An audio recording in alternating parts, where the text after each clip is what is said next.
नमस्कार दोस्तों। आज सवाल एक खड़ा हुआ है, क्या इंडिया गठबंधन उतनी ताकत से मुकाबला कर पाएगा? क्या नरेंद्र मोदी का एनडीए हावी पड़ने वाला है, या क्या नरेंद्र मोदी के एनडीए की हालत इतनी खराब है कि वो तमाम साजिशों के खेल रच रहे हैं वैसे ही जैसे कारपोरेट रचता है? और क्या उस पूरी साजिश के रणनीति का जो पहले प्रशांत किशोर होते थे, अब उसका काम नीतीश कुमार संभाल रहे हैं?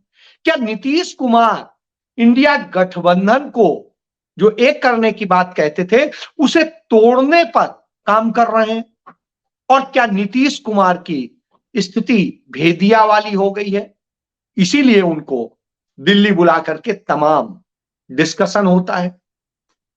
कमोबेश इन्हीं सारे विषयों को लेकर आपके साथ बात करूंगा। एक कारपोरेट को आप समझिए, कारपोरेट में क्या होता है कि एक ठेका पाना होता है। तो जो कंपटीटर कंपनियां होती हैं वो दूसरी कंपनियों में अपने बंदे या तो भेज देती हैं या उनमें रखती हैं, और उन्हें पूरी छूट होती है, वो कुछ भी कहते रहे करते रहे उनके उसको लेकर के, और तमाम उनके बयान जरूर यूज किए जाते हैं, लेकिन उनको जो है अपने लिए इस्तेमाल किया जाता है। वही सारी पूरी रणनीति बताते हैं कि अब इनसे संपर्क हो गया है, ये हो गया, इसकी ये कमजोर कड़ी है, ये मांग रहा है, ये कर रहा है, इसको ऐसे मैनेज किया जा सकता है, और वो चीजें सप्लाई करता है और उस पर दूसरा काम कर लेता है और ठेका ले लेता है, या अपना जो भी कुछ है वो काम कर लेता है। ये कारपोरेट का काम होता है। आज हिंदुस्तान की सरकार कारपोरेट के भरोसे चल रही है, किसी से छिपा नहीं है। चंद बड़े पूंजीपति उसे चला रहे हैं और उसके बदले में उन्हें बहुत बड़ा लाभ मिलता है। इतना लाभ मिलता है कि उसके एवज में उन्हें खर्च बहुत थोड़ा करना होता है। तो जब खर्च थोड़ा करना होता है और उसके लिए कुछ मैनेजर्स चाहिए होते हैं जो दिखने में तो दिखें कि वो अपोजिट खड़े, लेकिन वास्तव में होते उन्हीं के। तो ऐसे ही एक बड़े मैनेजर, जिन्हें जनरल मैनेजर भी कह सकते हैं, नीतीश कुमार तो नहीं है। जी हां, वही नीतीश कुमार जो बिहार के मुख्यमंत्री है। मैं ऐसा क्यों कह रहा हूं इसको समझिए और इसके बाद में इस पर चर्चा कीजिएगा। प्रधानमंत्री ने लोकसभा में कहा कि वो 370 सीटें पाएंगे। हालांकि वो 350 सीटों पे उनकी पार्टी लड़ती है, 370 कैसे पाएंगे नहीं पता। वो कहते हैं हमारा एनडीए गठबंधन 400 पार होगा। चलिए, वो भी सही हम मान लेते हैं। इसके बाद वो राज्यसभा में आते हैं, नंबर फिर कुछ चेंज होते हैं, कुछ और बातें होती हैं। फिर वो बताने लगते हैं कि ममता बनर्जी ने कहा कि कांग्रेस 40 सीटें पा जाए वो भी बहुत बड़ी बात। तो जब नरेंद्र मोदी ये कहते हैं तो बिल्कुल ये लगता है कि भाई देखिए, ममता बनर्जी ने उन्हें ये मौका तो दे दिया है ना कि वो ये कह सकें कि कांग्रेस 40 सीटें पा सके। तो उन्होंने दुआ करी कि कांग्रेस को 3 मिल जाए कम से कम। तो आप इससे समझ लीजिए कि ममता बनर्जी ने यह मौका दे दिया, नीतीश कुमार ने एक मौका दे दिया। कुछ मौके कहे जा रहे हैं कि जयंत चौधरी भी दे रहे हैं, कुछ मौके और लोग दे रहे हैं। कुछ मुरली देवड़ा के बेटे मिलिंद देवड़ा भाग गए थे जिस दिन भारत जोड़ो न्याय यात्रा शुरू हुई थी। अभी मुंबई पहुंची नहीं है यात्रा, उसके पहले एक मुस्लिम नेता थे कांग्रेस के, वो बीजेपी समर्थित शिंदे के साथ चले गए, चले जाएंगे, समझ सकते हैं। तो इस तरह से स्थिति है। तो क्या मुसलमान इतने खुश हैं कि वो भाजपा के साथ में आकर के उसको वोट करने को तैयार हैं, या कुछ और है? इस तरह से बहुत सारी चीजें हैं। तो सबसे बड़ी बात, इस खेल को समझने की जरूरत है। 2022 में जब माहौल खराब हुआ, जिस तरीके से बिहार में इतना बुरा एंटी इनकम्बेंसी थी, उस एंटी इनकम्बेंसी से बचने के लिए भाजपा और नीतीश कुमार, जेडीयू जो है, वो दोनों इसके लिए जुटे कि इसे कैसे मैनेज किया जाए। क्योंकि नीतीश कुमार आज तक जो भी पद पाए हैं वो भारतीय जनता पार्टी के कारण पाए हैं। आप चाहे जितना देख लीजिए, केंद्र में मंत्री रहे भारतीय जनता पार्टी में रहे, राज्य में मुख्यमंत्री रहे भारतीय जनता पार्टी के सहयोग से रहे, तो वो वास्तव में भारतीय जनता पार्टी के, वो अचानक कोई कारण मौजूद नहीं होता है, अचानक बीजेपी से नाता तोड़ते हैं और कांग्रेस और आरजेडी से मिलकर के सरकार बनाने की दिशा में काम करने लगते हैं और सरकार बना लेते हैं, सरकार चलती है। जो काम वो वहां नहीं कर पा रहे थे, जिसके कारण उनकी बड़ी स्थिति खराब हो रही थी, भारतीय जनता पार्टी नहीं चाहती थी कि हमारे साथ रहते हुए वो करें, क्योंकि उससे भारतीय जनता पार्टी को नुकसान होता। तो ऐसी स्थिति में भारतीय जनता पार्टी ने उन्हें छूट दी। वो आए, भारतीय जनता पार्टी उन पे बरसी, वो उन पे बरसे, दोनों एक दूसरे को कोसते रहे और सरकार चली। जो जो काम करने थे, चाहे नौकरी देनी हो, चाहे जातिगत जनगणना हो, और इन सबको लेकर के तमाम ड्रामे। इसी दौरान लालू प्रसाद यादव के परिवार को ईडी से फंसाने की सारी साजिशें होती रही, और जब सारी साजिशें होती रही, सब कुछ होता रहा, कोई कुछ नहीं बोल रहा। उस स्थिति में यह लड़ाई अपने आप में गंभीर हो जा रही थी। उधर कांग्रेस पार्टी जब पूरे देश में एक होकर के लड़ने की बात कर रही थी, भारतीय जनता पार्टी की फांसीवादी नीतियों के खिलाफ लड़ने की बात कर रही थी, तो नीतीश कुमार पहुंचने कहते हैं ऐसा है, सारे दलों को एक जोड़ने का काम मैं करूंगा, और वो इस पर कहते हैं कि मुझे आप दीजिए जिम्मेदारी। उन्हें जिम्मेदारी दी जाती है और वो करते क्या है, उस बहाने से, इंडिया गठबंधन के बहाने से, वो या यूपीए था तब, उसके बहाने से वो जाते हैं, कभी ममता से मिलते हैं, कभी अखिलेश से मिलते हैं, कभी जयंत से मिलते हैं, कभी शरद पवार से मिलते हैं, कभी अरविंद केजरीवाल से मिलते हैं, और तमाम सारे लोगों से मिलते हैं, और मिल करके उनकी अपेक्षाएं समझते हैं, अपनी समझते हैं, और सारी चीजें समझते हैं, पूरी भारतीय जनता पार्टी की क्या नीतियां हैं उनको लेकर के उनकी भावनाएं समझते हैं, और कैसे मैनेज हो सकता है, नहीं हो सकता है, ये सारी चीजें समझते हैं।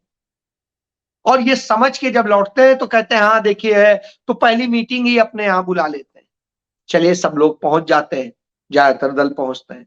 उसके बाद में एक विश्वास जागता है, उस विश्वास के बाद में बेंगलुरु में मीटिंग होती है, वहां पर उस विश्वास के तहत होता है। उसके बाद में मुंबई में मीटिंग होती है, वहां पर और विश्वास बनता है। लेकिन तमाम चीजों की नाराजगी भी होती, तमाम चीजों को, उससे सबका रुख पता चल जाता है। जब सबका रुख पता चल जाता है तो एक आइडिया लग जाता है, कौन कैसे टूटेगा, किसकी क्या कमी है, कौन क्या चाहता है, वो किसको एडजस्ट करना चाहता है, ये सारी चीजें बिल्कुल क्लियर, क्रिस्टल क्लियर हो जाती हैं और सामने आ जाती हैं। उन सबको लेने के बाद में, आप देखिए, मुंबई की मीटिंग के बाद में फिर दिल्ली की मीटिंग होती है, दिल्ली की मीटिंग में भी वो शिरकत करते हैं और तमाम बातें होती हैं, और उसके बाद वो धीरे से भारतीय जनता पार्टी के साथ में फिर से वापस बनाने के लिए कदम बढ़ाने लगते हैं। और बढ़ते बढ़ते बढ़ते बढ़ते बढ़ते वो कहते नहीं, कांग्रेस तब तक कुछ ना करे, कोई अभियान न चलाए, कोई चीज ना हो, इसके लिए दबाव बनाते हैं। कांग्रेस कुछ दिन तो रुकती है।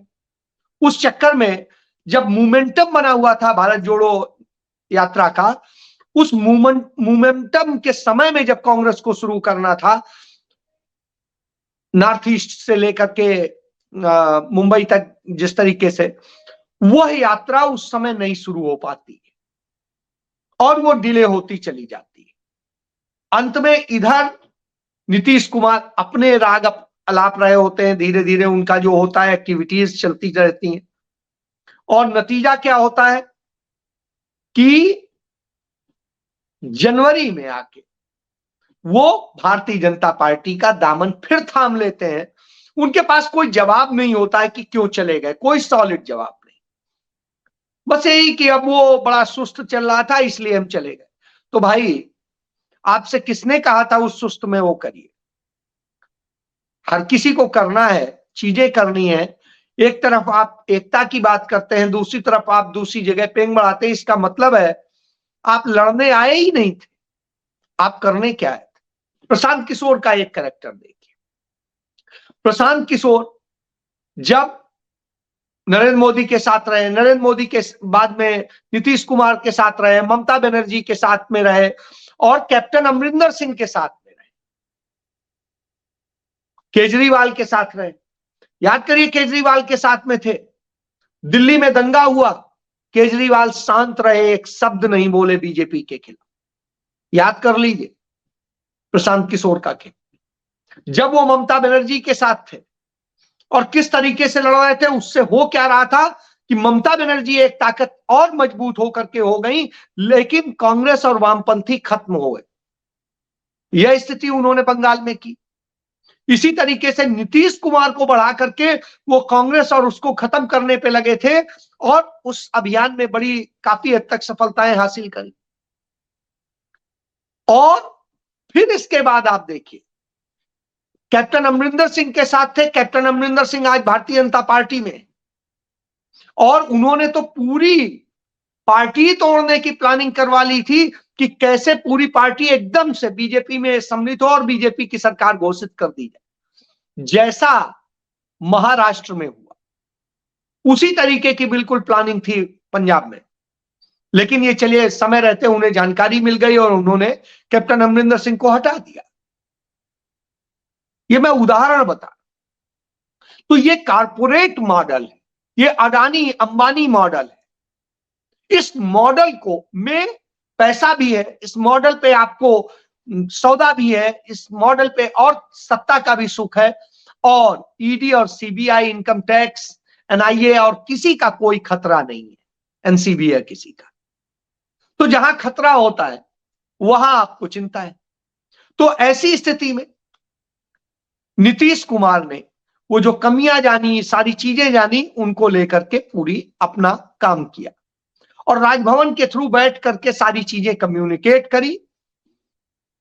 और उसके बाद नतीजा ये है कि वो भाजपा पहुंच गए। भाजपा के साथ पहुंचने के बाद में उन्होंने फिर खेल किया। ममता बनर्जी की कमी और अच्छाई वो सारी चीजें जानते हैं, उन्होंने उसको मैनेज करना शुरू किया।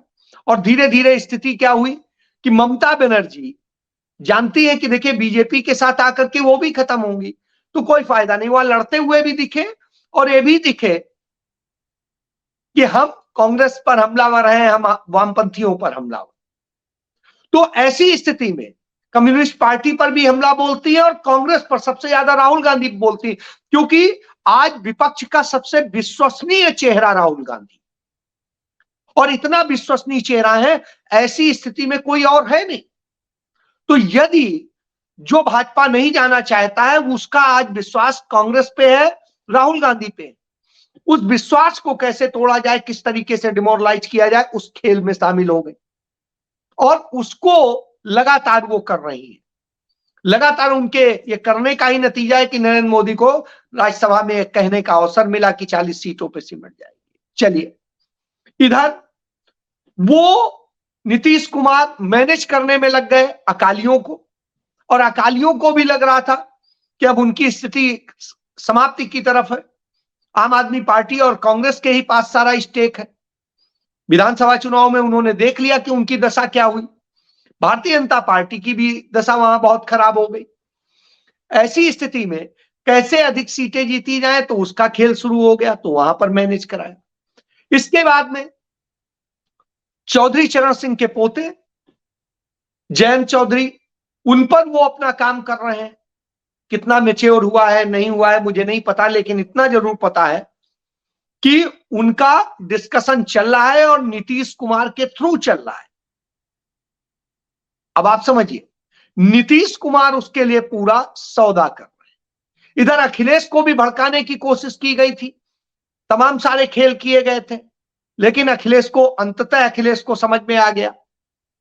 तो अखिलेश अब बहुत उस पर नहीं बोल रहे हैं, वो जानते हैं कि पूरा आधार खत्म हो जाएगा। अखिलेश सिर्फ इतना डरते हैं कि ईडी सीबीआई और इनकम टैक्स आ जाएगा, वो आ जाएगा, एनआईए आ जाएगा, तो उनको परेशानी हो जाएगी। वो परेशानी नहीं होनी चाहिए, तो उतना वो सुविधा का खेल लेते हैं कि चलिए हमें एक को तो रहना है, यदि हम भी खत्म हो गए तो कांग्रेस फिर नंबर 1 हो जाएगी। उसको खत्म करने के लिए जरूरी है कि हमारा भी बना रहना जरूरी है। तो ऐसी स्थिति में अखिलेश का अपना गेम है। अब इस गेम के बाद में नीतीश कुमार ने इन पर काम कर लिया, तो यूपी में भी उन्होंने यह किया, और यूपी के बाद में वो लगातार काम कर रहे थे। जिस तरीके से, याद करिए, खेल हो रहा था, सब कुछ चल रहा था, वो खेल हमें महाराष्ट्र में भी दिखाई दे रहा है। महाराष्ट्र में भी जिस तरीके से चर्चा चल रही है, सारी चीजें चल रही। नीतीश कुमार तो कहते थे ना वो सेकुलर है, और जहां कहीं सांप्रदायिक बातें होंगी तो वो नहीं होंगे, लेकिन आज सांप्रदायिकता का साथ दे रहे हैं।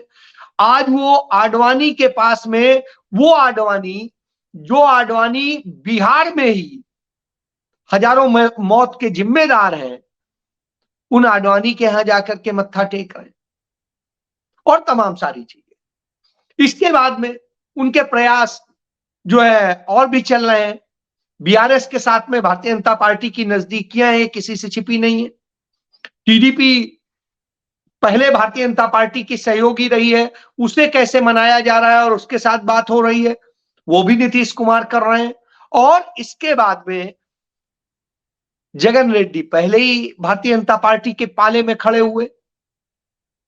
तो इस तरह से तमाम सारे खेल किए जा रहे हैं। उन्होंने एआईडीएमके जब कमजोर हो गई है, तो एआईडीएमके जो भारतीय जनता पार्टी की सदैव सहयोगी रही है, उसके तमाम सारे नेताओं को तोड़कर अपने यहां मिलवा लिया है। कुछ बचे हैं तो उन्हें कहने भर की स्थिति है, तो कमोबेश अपने आप को धीरे धीरे मजबूत कर रहे हैं, और वहां ये कर रहे हैं कि हाँ बीजेपी खड़ी हो जाए, हालांकि खड़ी नहीं हो पा रही। केरल में उनकी दाल नहीं गल रही, तो इसलिए वो दूसरे साधन अपना रहे हैं। वहां की लोकल छोटी छोटी पार्टियों के साथ में किस तरीके से खेल कर रहे हैं, और उसके लिए जो इस्तेमाल करना चाहिए वो कैसे कर रहे हैं, और उसके लिए वो बीआरएस का इस्तेमाल कर रहे हैं। तो ये पूरा खेल समझिए। और बीआरएस को डर है ईडी सीबीआई इनकम टैक्स का, क्योंकि उनकी बेटी जो है ऑलरेडी जो है फंसी हुई है ईडी के मामले में, जिसमें आम आदमी पार्टी के भी कुछ नेता फंसे हुए। और आम आदमी पार्टी की चिंता यह है कि यदि पंजाब में कांग्रेस मजबूत हो गई तो वो खत्म हो जाएंगे, क्योंकि कांग्रेस में स्टेक तो उनका था नहीं, वो तो कांग्रेस से ही तोड़े हुए लोग हैं। और इसके बाद में दिल्ली में कांग्रेस पार्टी बेहद कमजोर है। तो ऐसी स्थिति में किस तरीके से हम अपने आप को ही रखें, तो उनका यह है। और इसके लिए अरविंद केजरीवाल को समझाया जा रहा है कि आपका सारी बचत हो जाएगी, आप बच जाओगे, सब कुछ हो जाएगा, उस पर भी काम चल रहा है। तो इस तरह के तमाम सारे काम जो है, जो कारपोरेट का खेल होता है, वो कर रहे हैं। इसी बूते नरेंद्र मोदी 370 की बात बोलते हैं। लेकिन गोदी मीडिया का कल एक सर्वे आता है, वो ये बताता है कि नरेंद्र मोदी 325 सीटें यानी बीजेपी जीतने जा रही है, और उनके सहयोगी और सब मिलकर भी 400 नहीं पहुंच रहे। तो ऐसी स्थिति में जब ये गोदी मीडिया कहता है और गोदी मीडिया मानता है कि कांग्रेस के सीटें बढ़ रही, सब कुछ बढ़ रही, तो जब कांग्रेस लगातार संघर्ष कर रही है, लड़ रही है, सारी चीजें कर रही है, तो ये क्यों हो रहा है?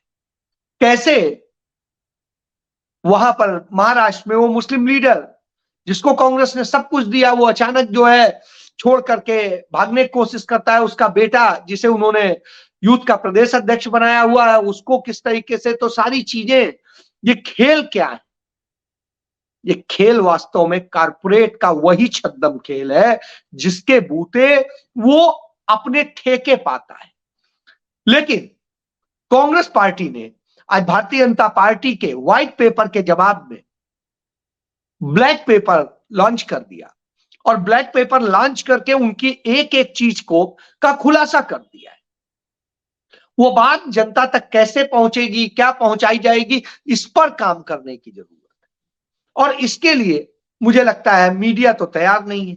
तो मीडिया नहीं तैयार है तो उसको कैसे, तो उसको उसी माध्यम से पहुंचाया जाएगा जिस माध्यम से राहुल गांधी यह यात्रा कर रहे हैं।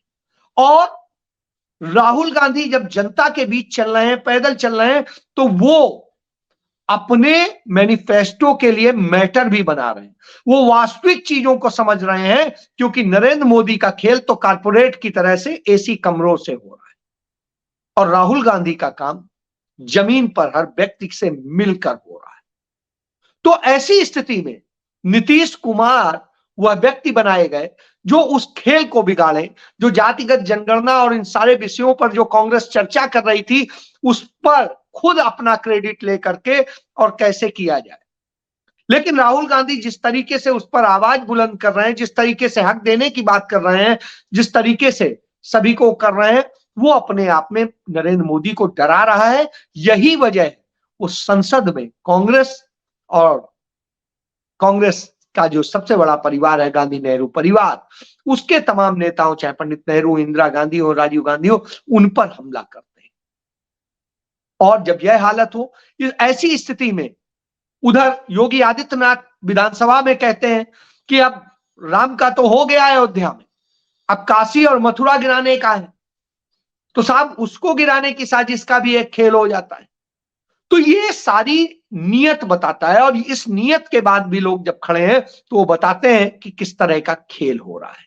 इस खेल को जनता समझेगी, क्योंकि अब राहुल गांधी के साथ जनता लड़ रही है और उनके साथ कारपोरेट और इस तरीके से छद्म विपक्ष लड़ रहा है। तो यह सामने जय